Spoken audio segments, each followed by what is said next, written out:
se la comerían. ¿Sí? Entonces, esa es mi definición de mínimo producto viable y de producto ya, digamos, un poco más evolucionado. Y ese es el producto que necesitamos para poder correr nuestros experimentos. Entonces, hay varios tipos de mínimos productos viables, ¿sí? O de prototipos. El primero es el video. Entonces, uno suele encontrarse mucho que la gente se detiene en las ideas porque no tiene un desarrollador amigo que le logre hacer la aplicación, porque todo el mundo ahora quiere hacer aplicaciones, ¿cierto? ¿Qué tal si uno pensara, en lugar de esperar y conseguir un desarrollador, pues hacer un video que le permitiera mostrarle a la gente la propuesta de valor y el producto que uno quiere construir y entender si sí funciona o no funciona, ¿cierto? Ese es un primer tipo. El segundo tipo es lo que llamamos como el consejero. Entonces, yo puedo no tener nada de producto, pero puedo empezar a tener conversaciones con las personas, a contarles a las personas lo que yo estoy intentando hacer y a recoger el feedback y la retroalimentación que esas personas me den. ¿Sí? Y hay un tercero, ¿vale? Que se llama el MVP mago, ¿cierto? Y otra historia real. En una de las startups que yo trabajé, estábamos lanzando pues un servicio financiero, ¿sí? Digital, 100% digital. Y cuando nosotros empezamos a probar, no teníamos el producto listo, ¿cierto? Teníamos una aplicación ahí como que hacía un par de cosas, pero todo lo que sucedía por detrás éramos nosotros mismos. Uy, se registró tal persona, tin, tin, tin, tin, y alguien en el equipo hacía todo de manera manual para que la experiencia de cara al cliente pareciera que estuviera en un producto digital. Ese es el MVP mago, donde yo no necesito hacer un gran producto y construir una gran cosa, sino que me lanzo al mercado y por detrás yo estoy soportando ese producto. Son maneras rápidas de salir y poder probar. ¿Sí? Si no nos va bien y si definitivamente la conclusión es que no hay mercado, el cliente no está listo para, digamos, el producto que nosotros estamos pensando o hay que modificar cosas, pues en ese momento se toma la decisión, pero se toma rápidamente. ¿Vale? Muy bien. Aquí les traigo un ejemplo. Un segundito. Voy a volver a compartir con audio. Les traigo un ejemplo que es el ejemplo de Dropbox. ¿Sí?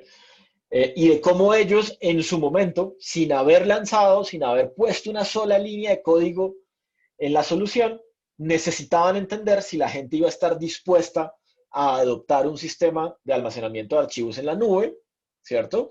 Y si adicionalmente estaban dispuestos a pagar por ello, ¿vale? Entonces les voy a poner el video. Por favor, me confirman cuando arranque si lo están escuchando. You've been there. You're about to buy lunch and realize your wallet is in your other pants. Or maybe you left your keys at home. Listo, The perfecto. problem is organization. You need one place for everything, like a magic pocket. Putting something in the magic pocket means it's always there, no matter Ay, what you perdón. wear or where you are.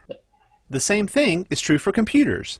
If you have more than one, keeping track of all of your files can be a pain. Solving this problem is one of the big ideas behind Dropbox. It's like a magic pocket, a single, secure place for all of your stuff. Let's meet Josh, who is preparing for a big trip to Africa. Right now, all of his trip info is spread across his laptop, desktop, and phone. He needs to consolidate it all and is tired of having to email files to himself or move them around with a USB drive. Then he found Dropbox, which creates a new kind of folder on his computers. These folders work hard to be exactly alike, even across Macs and PCs. By adding his itinerary to his laptop Dropbox, he can be sure the same file will show up in his desktop Dropbox and even on his phone. The same thing happens when he saves a document in a Dropbox folder. The document gets updated across all of his Dropbox. It's not just his computers. The Dropbox website also works to be exactly like his other Dropboxes. Anything he puts in Dropbox is available on the website automatically. This way, if his Jeep takes a dive and his computer is ruined, he can still get to his files on the Dropbox website, where they're always backed up. As it turns out, Josh's Safari was a success, and his laptop made it home with lots of videos and photos to share. Instead of emailing everything, he just shared a Dropbox folder with his mom so she could get copies of photos she wants to frame. Because it worked so well for travel, Josh made Dropbox the home for all of his stuff, so it's accessible anytime, wherever he goes. Whether you're traveling the world, running a business, or simply organizing your life, Dropbox means you can stop worrying about managing files and backups and get on with your next adventure. You can download Dropbox now at getdropbox.com. Súper. Entonces, fíjense cómo, digamos, el final de la historia, de esta historia de Dropbox, que seguramente pues, ya todos lo conocen, muy exitoso y demás, es que 5 días después de haber lanzado este mínimo producto viable al mercado, tuvieron más de 75,000 registros interesados en comprar la solución. Entonces, la posición es distinta cuando yo corro el experimento y tengo en una base de clientes 75,000 personas esperando para, tener esa solución. Mi posición es distinta con esos datos y esos números cuando me voy a hablar con alguien y le digo, vea, yo tengo una base de 75,000 personas. Invierta en esta idea. ¿Sí? Ayúdenme a construir esto, que si lo lanzamos muy rápido, vamos a tener 75,000 posibles clientes. ¿Sí? Después tuvo millones de clientes, ¿cierto? Y fue muy exitoso y todavía lo sigue siendo. Pero fíjense cómo no necesariamente uno necesita tener grandes recursos y recursos tecnológicos para poder probar que su idea funciona o no funciona. ¿Vale? Muy bien. Entonces ya tengo un producto, ya corrí el experimento. Ahora, ¿cómo entiendo cómo crecer o cuáles son esos motores de crecimiento que me permiten empezar a escalar las soluciones? Entonces, hay 3, básicamente. El primero, que es como el pegajoso, el sticky, ¿sí? Que fundamentalmente tiene que ver con cómo adquiero y hago que mi solución, cómo adquiero clientes y hago que mi solución crezca, ¿sí? Y entonces ahí, en ese primer motor de crecimiento, pues hay 2 métricas que son fundamentales, que es el costo de adquisición de clientes y lo que se conoce en inglés como churn rate o la tasa de deserción, ¿sí? ¿Cuántos de los que se registran borran mi aplicación? ¿Cuántos de los que se registran en mi página web nunca compraron un servicio? ¿Cuántos de los que me dan un dato después nunca vuelven a aparecer? ¿Sí?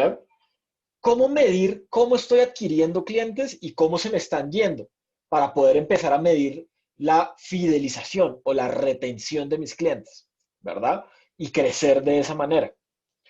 El segundo motor de crecimiento es el crecimiento viral, ¿sí? Que está muy asociado con este concepto de las redes sociales, de que todos estamos conectados a 6 grados o a 6 puntos de distanciamiento, ¿sí? Entonces yo, cada 6 personas, con cada persona que me conecto, estoy conectado con alguien en el mundo, ¿sí? Es un poquito como el racional que hay detrás de la viralización.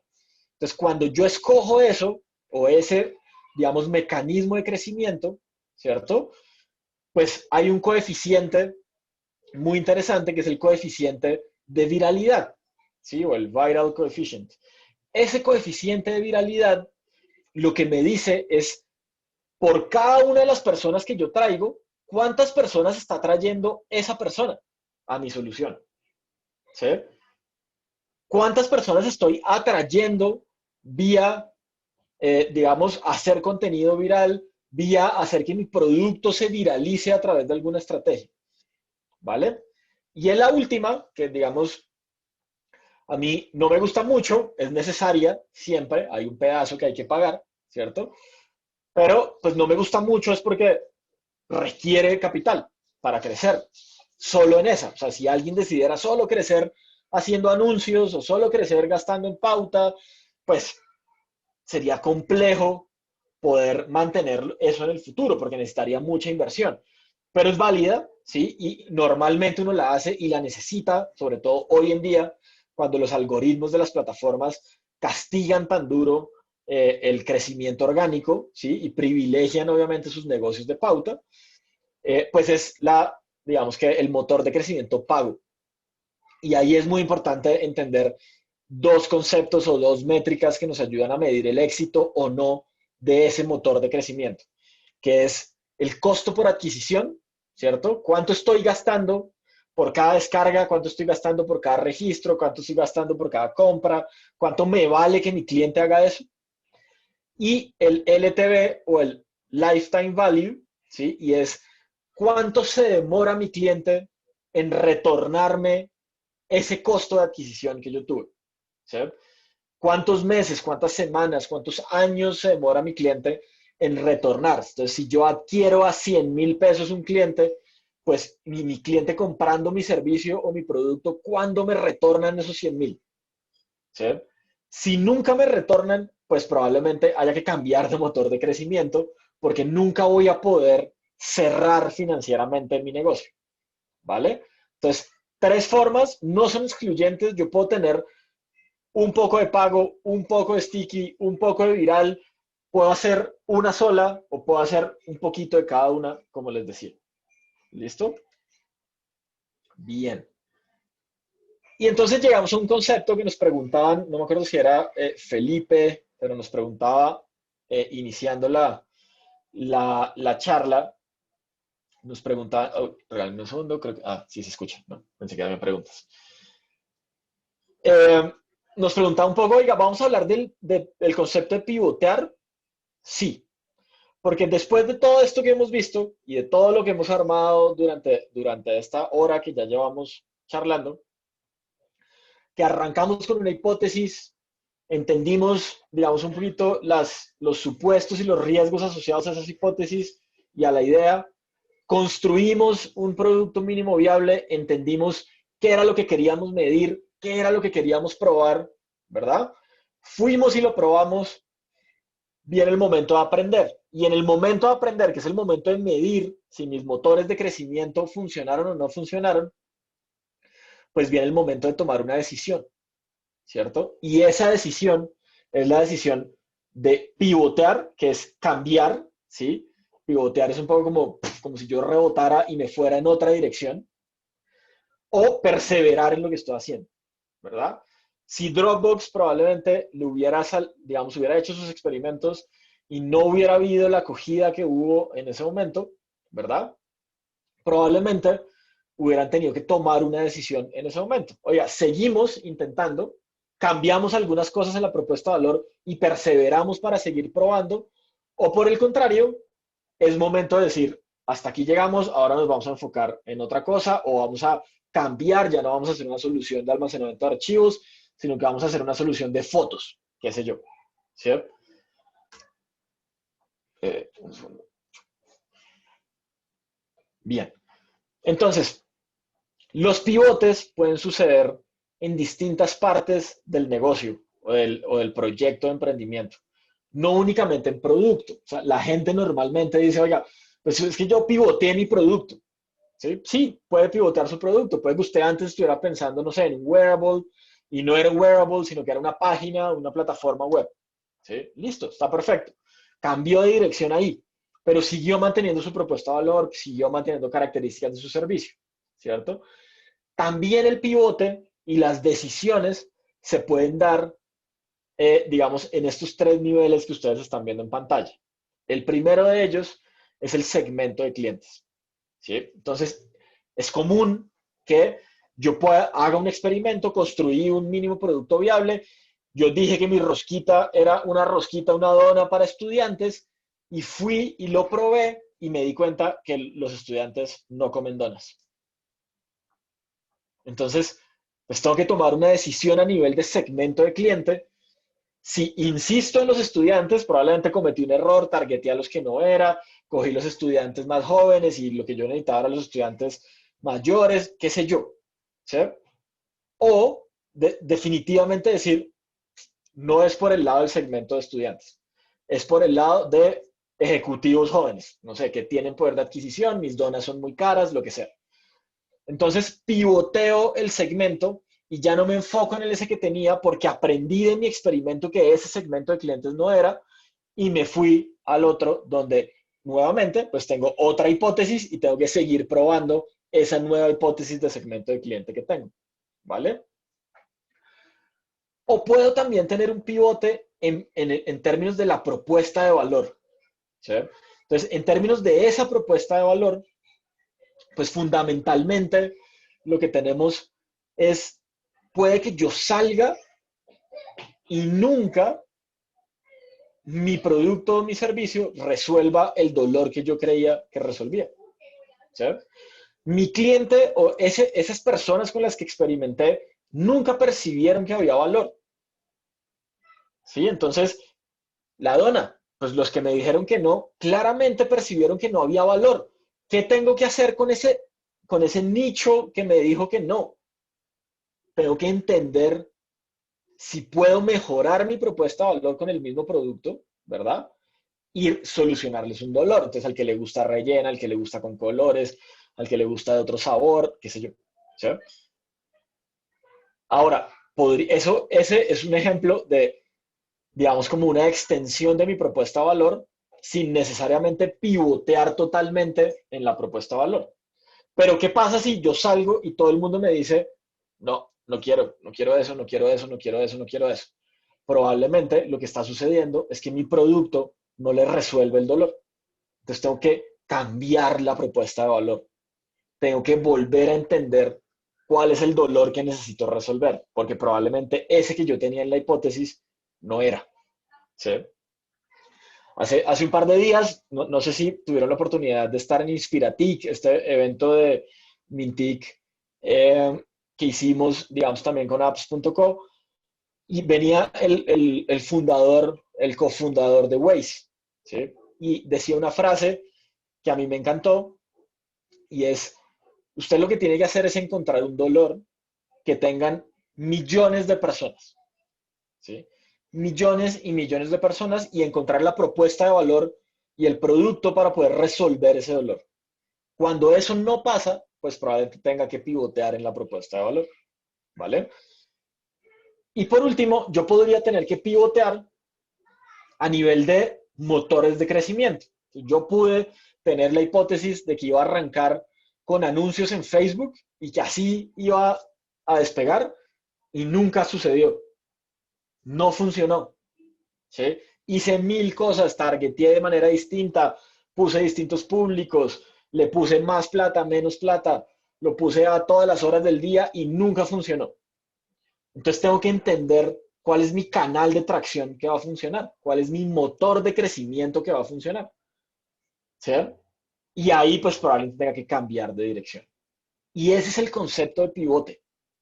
Y por eso les decía al principio, cuando veíamos el ciclo, digamos, de aprendizaje, que es muy importante que nosotros desde el emprendimiento podamos aproximarnos de manera distinta al error y de manera distinta al fracaso, entre comillas.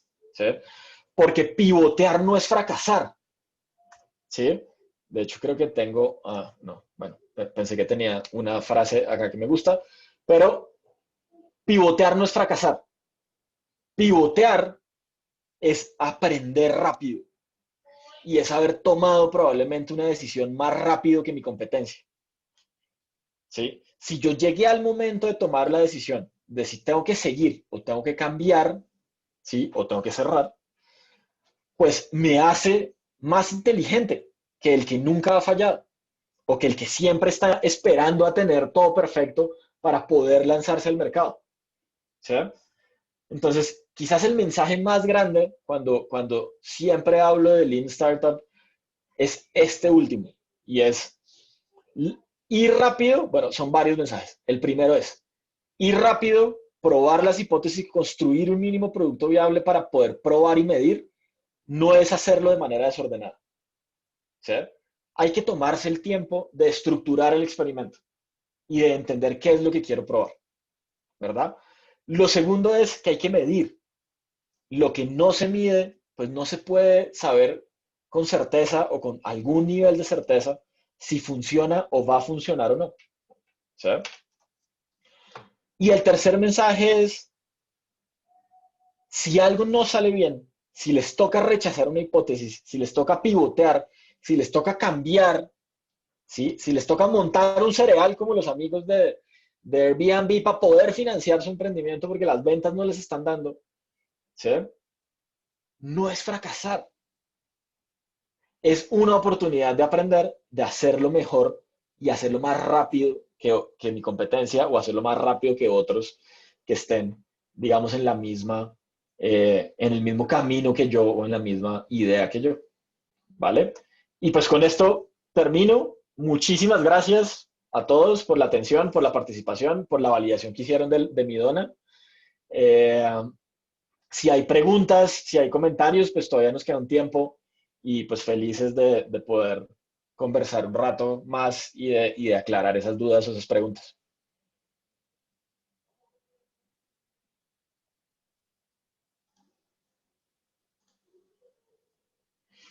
Entonces, Juan Manuel Roa nos dice, ¿se podría decir que cuando la idea se valida, tiene tracción y ya se consolidan procesos, un emprendimiento deja de ser startup para convertirse en empresa estable? Hay todo un debate, Juan Manuel, sobre el concepto de startup versus empresa estable, ¿sí? Pero básicamente hay una gran diferencia entre el emprendimiento tradicional, me gusta llamarlo a mí, y el emprendimiento o las startups de base tecnológica, ¿sí? Y bueno, acabo de decir la primera diferencia, pero hay para mí dos diferencias fundamentales, y es uno, el uso que le dan las startups a la tecnología, y a raíz de ese uso de la tecnología centrada en el usuario para resolver dolores, a raíz de ese uso, crecen de manera acelerada, ¿sí? Hay compañías de tecnología que no crecen de manera acelerada, entonces no podrían ser startups, ¿sí? No importa el tamaño, ¿sí? Bueno, ya cuando uno habla como, no sé, Airbnb, Uber, y ya, pues ya crecen de manera acelerada, pero no son una startup, ya están empezando a ser compañías globales, ¿sí? Pero digamos que es un proceso iterativo, entonces cuando la idea se valida, tiene tracción, pues habría que ver cuál es el nivel de tracción que tiene, ¿sí? Que días en este evento que les cuento, pues Simón Borrero también decía como, oiga, tracción no es que usted tenga, no es que sus 5 primos le hayan comprado el producto o el servicio. Eso no es tracción, porque cuando se le acaben sus 5 primos, ¿qué va a pasar? ¿Sí? Entonces hay que ver el nivel que llamamos tracción, ¿sí? Y qué tanta tracción estamos teniendo y cuál es la velocidad de crecimiento de esa tracción. Y el tema de consolidar procesos, como uno está creciendo, pues puede que los procesos también sean iterativos. Hay compañías como Netflix que son compañías muy fan de tener casi que cero procesos, ¿sí? Entonces no documentan procesos, no hacen flujos de procesos, creen un poco en la velocidad de la experimentación y la validación. Entonces, pues digamos que el concepto un poco de startup está muy relacionado a la velocidad con la que crece y probablemente si ya se convierte en una compañía muy grande con operaciones en varios países y demás, puede que sea una empresa más estable, pero igual cada vez que abre un país, pues casi que tiene que seguir eh, iterando y tiene que seguir creciendo de manera acelerada. Entonces, como que yo creo que pues muy pocas como que se conviertan en empresas tradicionales, podría decirlo uno. O sea, al final siguen manteniendo ese espíritu startup de crecer, de iterar, de probar. Gracias por la pregunta, Juan Manuel. No sé si tengamos más preguntas.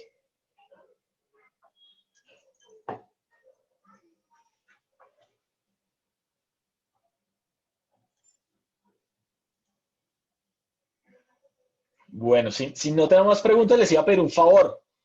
¿Pueden activar sus cámaras para tomarnos una foto final?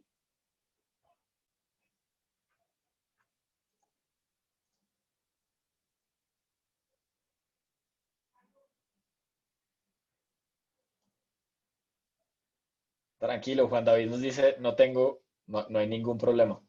Allá hay Julián, Felipe ya está activando la cámara. Samara también ya la activó, muchas gracias. Super, Santiago, ánimo. Podemos activar la cámara por 2 segundos y tomarnos una foto.